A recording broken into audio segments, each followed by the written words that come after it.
Dumating kami ang Mindanao ay lumago. Mga gusaling nagtataasan ay naipatayo. Dumami ang trabaho na agaran naming nabuo. Edukasyon sa kabataan na yamin ding pinuno. Pero ano ang kapalit ng mga ginawa nyo yan? Kaming mga Muslim ay nawalan na ng karapatan. Sa aming lupang ginagis na tuluyan yung kinamkam. Kaya anong naging resulta? Kami namundok na lang. Ano?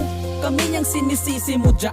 Lahat ng aming nagawa pinakinabangan nyo naman. Ngunit lahat ng nagawa nyo na kayong mga Kristiyano ang ugat ng kaguluhan dito sa Mindanao kung saan kami naninirahan. Anong kami? Kayo itong hirap pakiusapan. Ayaw makipagsundo at mas pinili ang hidwaan. Malamang may prinsipyo kaming pinanghahawakan. Yan, prinsipyo nyo na pansarili lamang. Ikaw, ano ba ang iyong pinaglalaban bukod sa iyong tungkulin na iyong nais gampanan? Ayaw namin ng ganito, yung may dumanak na dugo. May pamilya din kami, na katulad din ninyo. Kung ayaw nyo pareho tayo na ganun.